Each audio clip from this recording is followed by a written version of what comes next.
What's going on, everybody? Welcome back to another That's So Mets stream. We are very happy to be joined this week by Joe Doyle from Prospects Live. Has an incredible big board of 300 players already that is sure to grow as we talked to Joe before we went live. So we're excited to have you here, man. How you feeling? What's going on?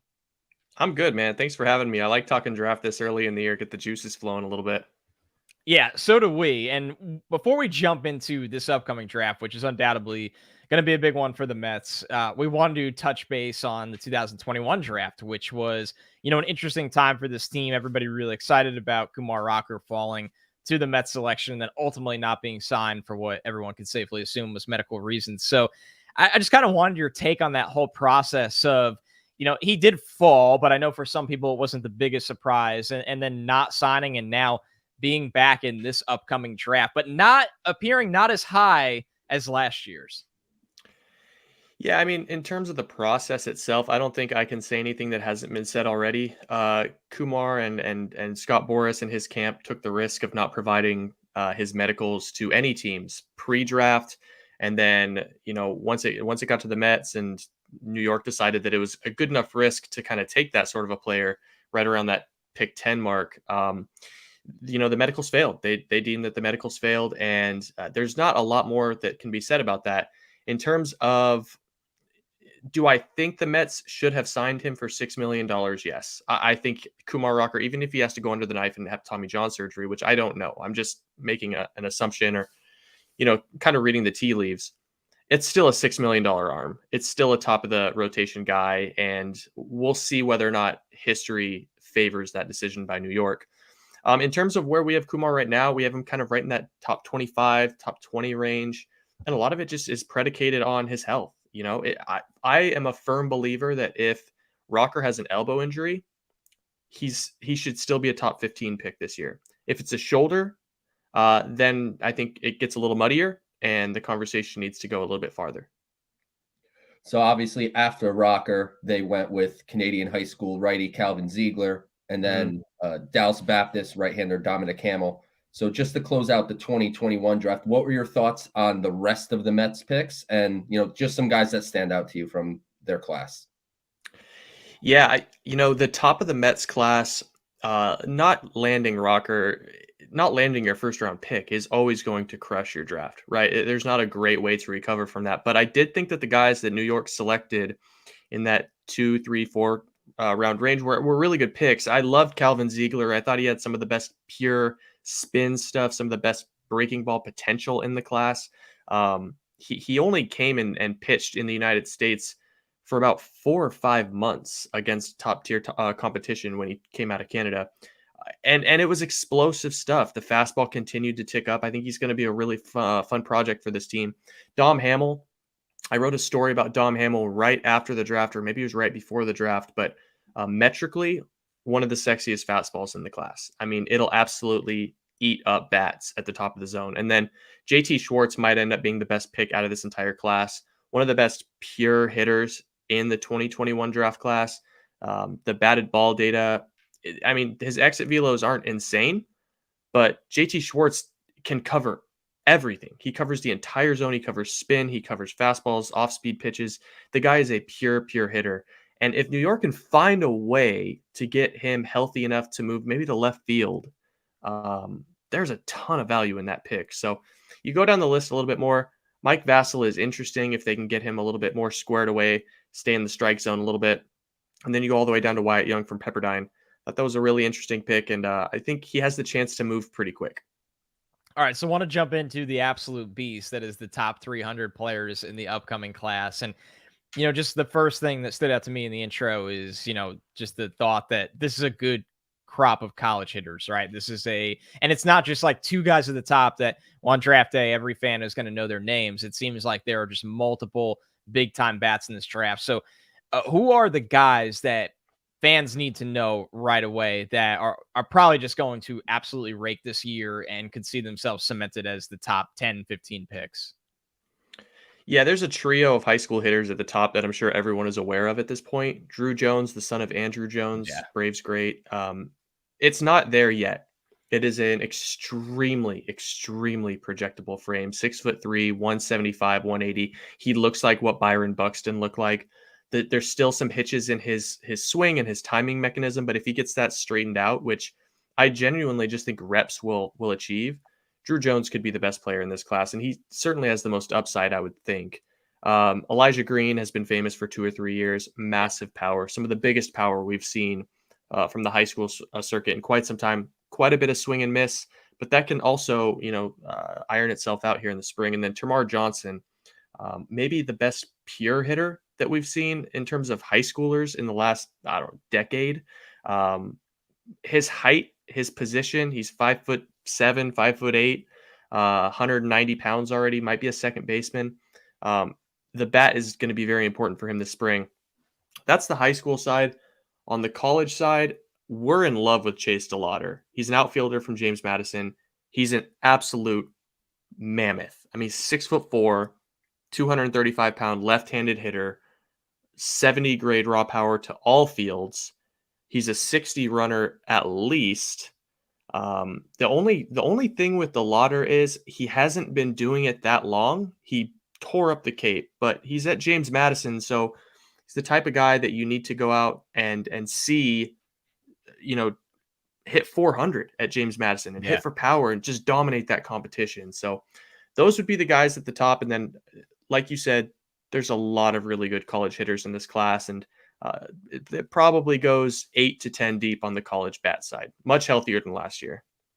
In a broad sense, how do you go about the top 300 ranking? Like, how do you weigh just the eye test, watching tape, versus, I know that you at Prospect Live, you're very data driven.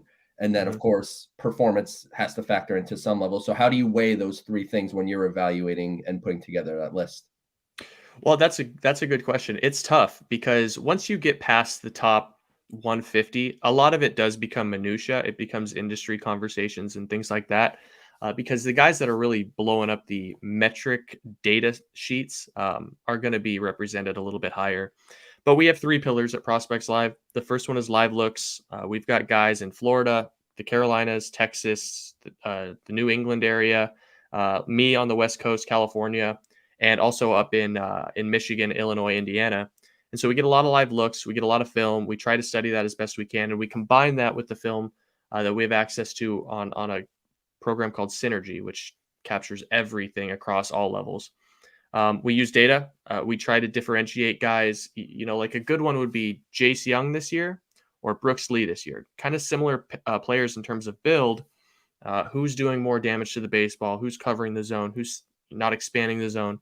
Doing things like that. And then, honestly, you can't do this job without making industry connections, talking to scouting directors, talking to supervisors and cross-checkers, and just getting their opinions, because especially at the high school level, we're never going to have enough time or enough eyes to see all these guys. So we do have to rely on industry opinions as well. Yeah, it makes sense. I do it full time for the NFL, and without the life before scouting connections, it's not even the, obviously the opinions, but just getting, spotlight for someone you might miss along the way. And, you guys, it sounds like you guys have a pretty broad range of areas covered. So you being in California, is there, 2 or 3 guys that you're like, I have to go see this player this year because they're on the West Coast and it's just they're exciting. Is there anyone that you already have circled that you're going to go watch? Yeah, so I'm actually in the Seattle area, but the West Coast statement certainly stands. And for me, it's a lot of West Coast. It's a lot of Pac-12. I'm going to be seeing Stanford when they come up to the University of Washington. Stanford is loaded this year. Arizona's got a lot of good arms, a lot of good players. So I really focus on the Pac-12. We've got some good high school arms up here, especially kind of in my area, Bainbridge Island. Ian Jr. Ritchie is a guy that is probably going to be a first-round pick. I'm going to get my eyes on him. And the nice thing is Driveline is in my backyard, and Driveline has guys rotating in and out of there every single week. So making those relationships and, meeting these, Joe Adele was there like 3 weeks ago. So meeting those different types of people and just developing those connections and exploring the guys that are coming into those facilities, I think has a lot of benefits. We had the unfortunate news today about Arkansas righty Payton Paulette, who's undergoing Tommy John surgery, who he's a guy that, correct me if I'm wrong, he probably had a real legitimate shot to be the first college arm off the board in the 2022 draft. How do you think getting the injury at this point in time specifically will impact his draft stock? Payton Paulette is an interesting case because you look at 2021 and Gunnar Hoagland goes down in the middle of the season and he has to have Tommy John surgery, and Jaden Hill goes down at the beginning of the season. He has to have Tommy John surgery. The difference is those guys are 6'4", 220 pounds, low effort, projection arms. Payton Paulette's 6'1", 170, 180 pounds. So there's a lot more stress and a lot more pressure on that arm than there might be with some of these other prototypical type guys. We still think Payton Paulette is a top, 2-round talent. And it wouldn't surprise me if he goes back to Arkansas in 2023 and just reestablishes his stock. But one thing he does have going for him in 2022 is this is a very light year, at least right now, in terms of college pitching. We had Paulette as a top 20 guy. He was number 18 before the injury. But really, you kind of examine the landscape of this class. Landon Sims is at the top. Blade Tidwell is there. And besides that, you go down the list and, Kamar Rocker is number 3 in terms of our college arms, if you want to put him in that bucket. And then you kind of run out of first-round talent. There's some, there's a kid at Gonzaga that we really like. There's a couple of lefties on the East Coast that we really like. But just by the nature of this class and how talented Paulette is, it wouldn't surprise us to see him go in the first round anyways. Yeah, so, go ahead, Joe. I just want to hit a couple other, I guess, injured guys while we're on the topic, so we don't just go from injured and then back.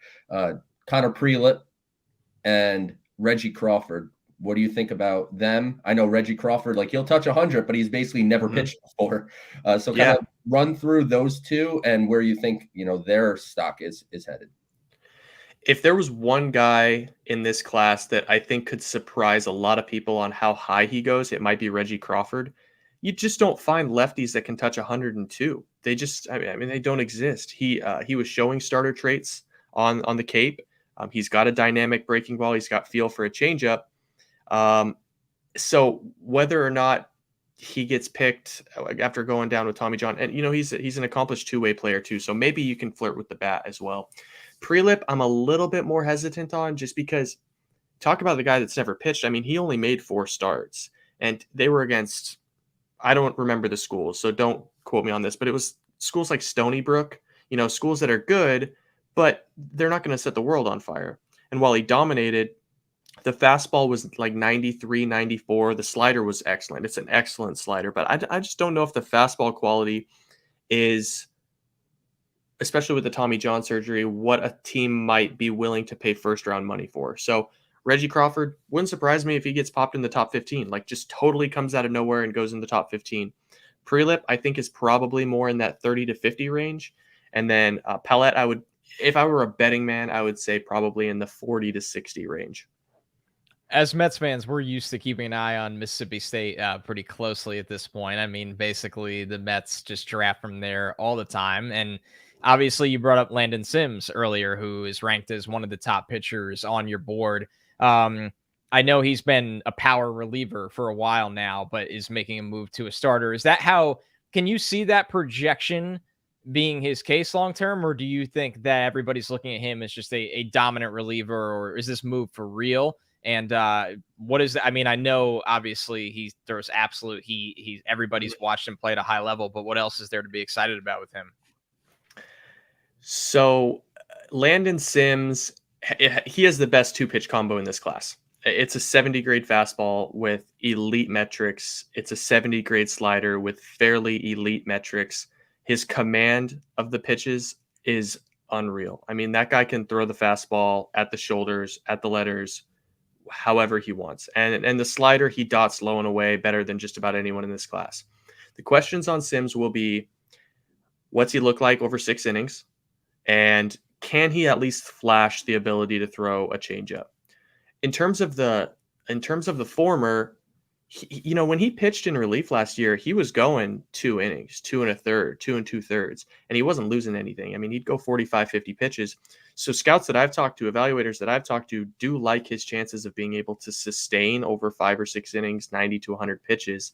And if he does that, I mean, that's really kind of the last frontier when it comes to Landon Sims proving himself. Because if he proves that he can hold his velo and he can hold his stuff and he can stay healthy over 90 pitches, especially this year, I have a hard time believing he doesn't go in the top 10.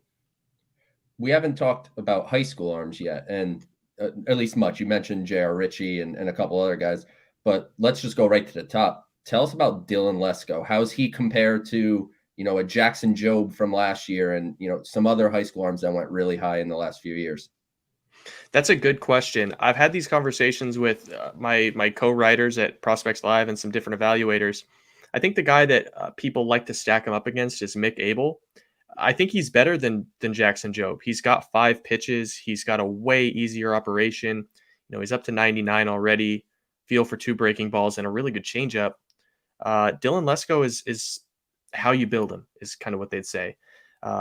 It's easier than what Mick Abel provided, and it's a little bit sexier in terms of fastball shape than what Mick Abel provided. So, but he's a high school right-hander, and that's always going to be the question in terms of how high can he go. We think he's a top 10 pick. We think he's the best high school arm that we've seen in 4 or 5 years. Wow. So if that's the case, we have him. I think we have him at 8 right now. And I would be very, very surprised if you asked me today if any other high school arm went before him. Frankly, if I were a betting man, I would think either him or Landon Sims today would be the first arm off the board.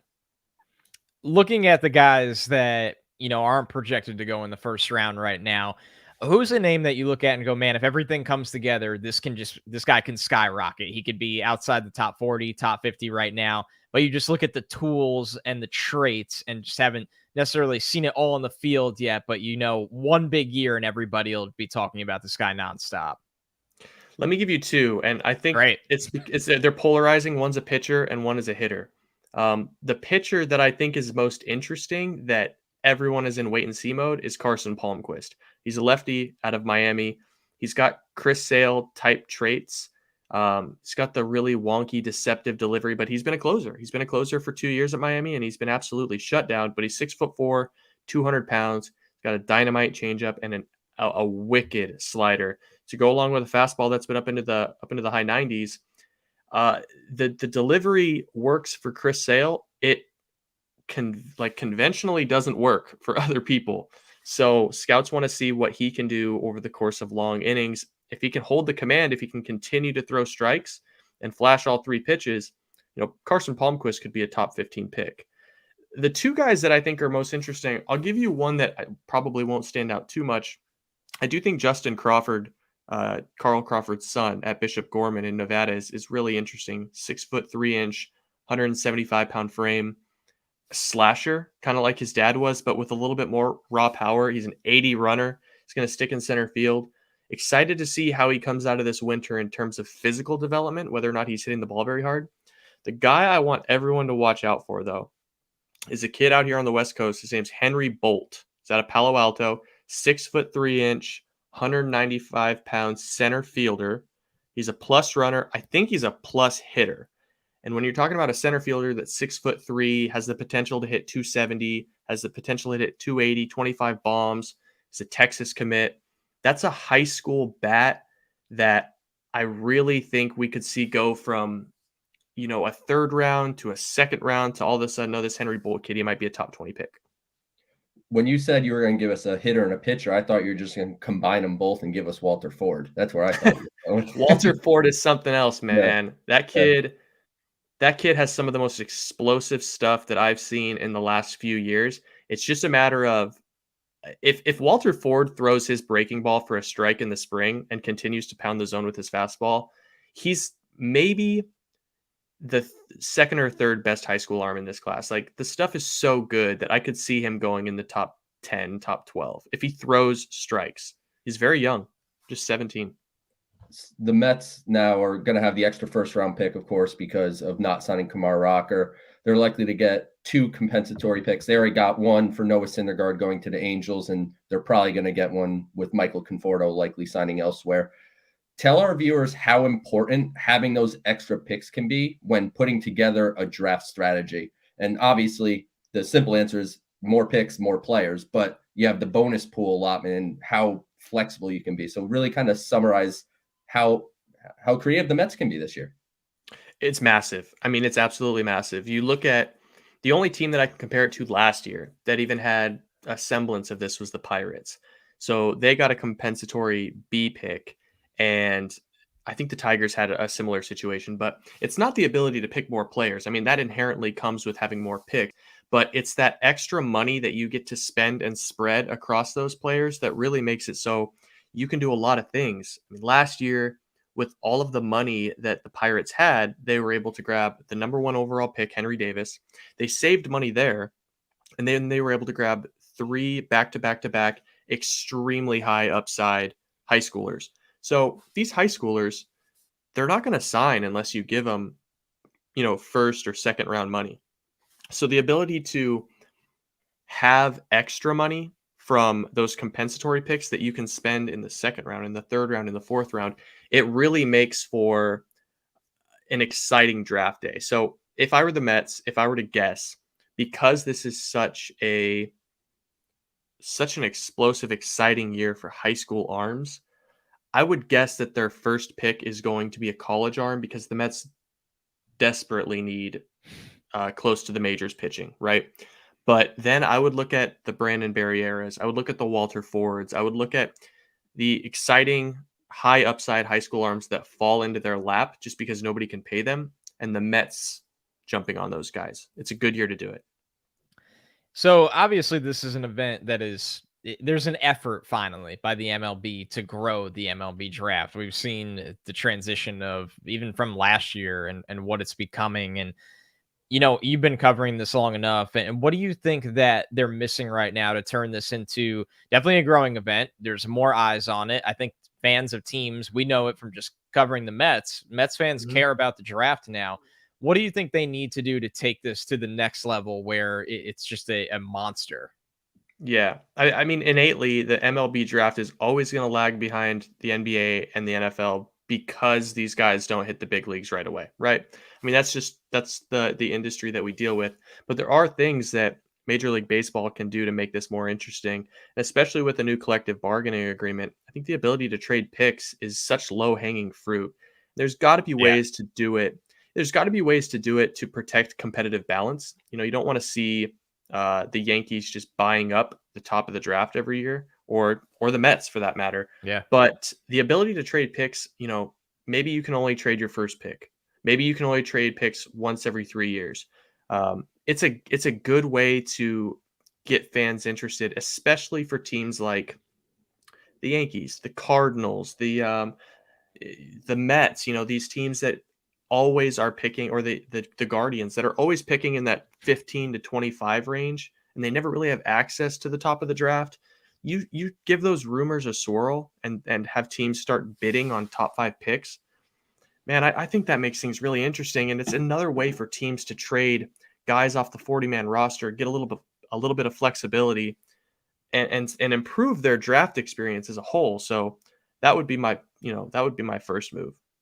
Totally agree. We get questions because we obviously cover the draft on the podcast and here when the draft really comes around. And I can't tell you how many people are like, why can't we trade picks? Can we just start trading picks? I want Jack Leiter. Like, can we just trade a pick at Jack Leiter? It's really weird. Like it would build, I think it would most importantly build even more excitement around the stars in each draft, right? Like last year, everybody knew Rocker and Leiter for obvious reasons. But I think it would round out the top 10 where fans would know, oh, we went up to go get this guy. Like there's obviously a big reason.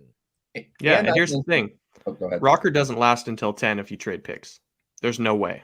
I guarantee you there's a team in the 15 to 30 range that would be thrilled to trade, the 16th, 17th, 18th pick and their third round pick to kind of spread out more bonus money like we were talking about for the Mets 10th pick, or any team in the top 7 or 8. So go trade with Kansas City so they get Frank Mazzucato at 13 instead of 7.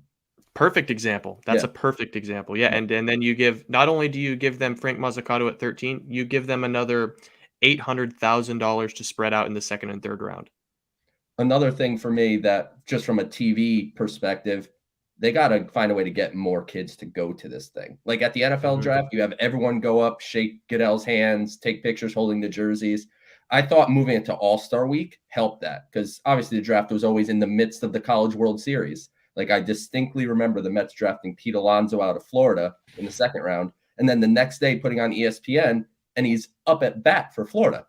Yeah. Like, what are we doing here? But moving it to All-Star Week, I think could maybe help. And I think that'll just attract more because then you get a visual of who the player is at least. Or even, incorporate a crowd, even if it's a paid crowd, even if it's if it's people cheering for these picks, I think that makes it just a more immersive experience. But yeah, I mean, to your point, back in 2019, I remember Isaiah Campbell pitching for Arkansas, and he was in like the fourth inning when the Mariners picked him. So ridiculous. There's a little bit of crossover that maybe needs to be addressed in that regard. Joe, before we let you go, and it's been awesome having you on, I feel like hopefully this isn't the last time because we're going to have about 900 questions for you in about 3 months from now as well. But what do you guys have coming up on Prospects Live? Obviously, for everyone out there, the top 300 board is up. Read through it. It's the quickest way to learn about this draft. But what do you guys have ahead in the next couple months? Yeah, so right now we're just finishing up some positional previews. So if you're a Marlins fan, for example, and you're trying to circle a third base as a target in the draft, you can go on to Prospects Live and you can take a look at like the top 10, 15, 20 third basemen. And we're going to continue to roll out left-handed pitchers and relievers over the next couple of weeks, as well as some different geographical previews. Who are the best talents in South Florida? Who are the best talents in the cool. Northeast? If you live up there and you want to go see amateur ball, but you want to kind of have a draft angle and know what to look for, those are a good way to do that. But I think the next huge release that you can look for, probably a month away, but we'll push out the top 400 after we get some kind of first 2 or 3 week impressions of where these college stars are going to be. Awesome. I got 2 more for him, Connor. So I'll take it. He would never let you go if I didn't give us a time frame here, Joe. He would just keep you here. That's fine, man. I got nothing to do. Yeah, I wouldn't stop. So my last 2. First, I want to obviously talk about a piece you guys put out in your first mock draft that came out. You gave the Mets high school lefty Brandon Barriera, which I thought it would be Barrera, but I'm glad I learned that today. Which, fun fact, it would be the first high school arm that the Mets have taken in the first round since Scott Kazmir. Oh my God! There you go. Was it 16 years? Yeah, that's 18 years now, 19 years, something like that. And then with the second first round, you gave them Blade Tidwell from Tennessee. Mm-hmm. Tell us about those 2 arms specifically and why you think, based on your history and knowledge of the Mets draft strategy, why you think they fit the organization. Yeah, so in terms of draft strategy, I know I can just say I know the Mets need arms, and I know they're targeting arms, and the Mets want arms. An arm fell into their lap last year, and it didn't work. They're still in need of arms. In terms of why I have them going with those 2 players, I think Tidwell is still going to be on the board, or he's a good chance of being on the board at 13. Barriera, I'm not sure if he makes it, out of the top 10, but in this circumstance, he was there. The reason why Barriera makes sense, he's a lefty, he throws 96, and he has a New York state of mind. I mean, this guy is a bulldog on the mound. He comes at hitters. He's not afraid to go inside. He's got a bit of an edge to him. He's got a little bit of Marcus Stroman to him, really. I mean, he's out there and he's like, hey, here's my best stuff. I dare you to beat me. And I think that just works in New York. And then in terms of Blade Tidwell, take your pick on college pitching. If Landon Sims is there, Landon Sims is a slam dunk. He makes total sense. I think Gabe Hughes at Gonzaga, and we talked about Payton Paulette. Basically, the Blade Tidwell pick was just a take your pick on what college arm is still on the board. And last one, this is going to be unrelated to the draft, more fun, and I'm stealing from your show. So this. No. So on your draft show interviews, you always ask, the prospects that you're interviewing for a random fact that nobody else knows. So I want you to give us a random fact that that nobody else knows. And what is one that blew your mind when a prospect told you? Jeez. That's nobody's ever actually turned the question on me. And that is, there's a lot of pressure on that. So there's 108 stitches in a baseball. I can give you that. So 216 half stitches, if you will. The most interesting fact that we learned, I don't know. We could do this show for 10 more years, and I don't think a show would ever beat Benny Montgomery the first round pick for the Rockies. That guy has so much personality, and he told us that the U.S. government, under the radar, deemed that Pringles could no longer put potato chip on their packaging about 3 years ago because there's not enough potato in the chip to call it a potato chip. So that has blown my mind for about a year, and he gave us a Borat impression. Like, oh man, the kid is just an 80 grade. He's so much fun. I think I'm going down a Benny Montgomery YouTube rabbit hole. Oh man, off here. That is that's unbelievable. But all right, everybody, go follow him. It is Joe Doyle, Prospects Live, Joe Doyle, MILB. It's been awesome having you on, man. Like I said, we'd love to get you back on here a little closer to the draft, and the list is just amazing. Everybody should go read it. You can literally get caught up to speed with this class in under an hour. I know it helped me a lot. I'll say that. So Joe, thank you so much. Yeah, absolutely. Thanks for having me, guys. And this was a lot of fun. More than happy to jump on anytime you guys need me. All right, everyone. We'll catch you next week.